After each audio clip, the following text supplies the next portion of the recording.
Dismayadong mga nasunugan sa barangay Pinyahan, Quezon City matapos makatanggap ng akalang nag-uumapaw na relief packs na di umano'y mula sa isang senador, pinatungan ng pala ng karton. Ito yung pinilaan ng mga tao kanina. 7 oras mula umaga hanggang ganong oras.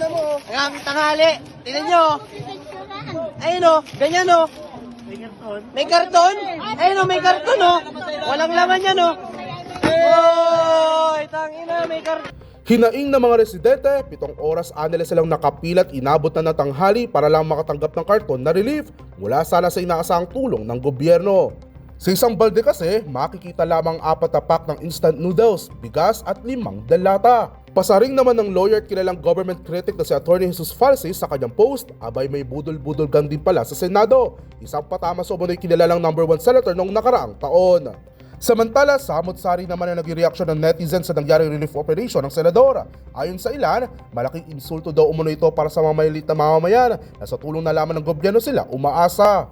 Habang marami naman ang nagsasabi na ang pambubudol daw umano ito ng senador ay nahalin tulad sa di umano'y karton na display ni dating Pangulong Rodrigo Duterte sa Dahig.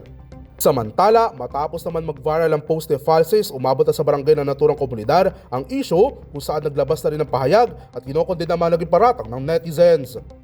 Sa post ng Barangay Pinyahan sa kanilang Facebook page, una itong humingi ng paumanhin sa senador at nagpasalamat sa tulong at malasakit na binigay sa kanila.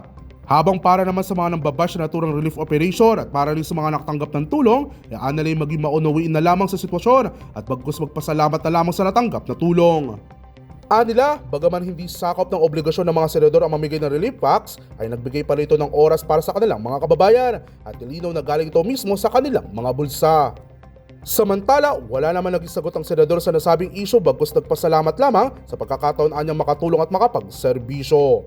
Para sa DZRH TV, ito si James Galange, una sa Pilipinas, una sa Pilipino.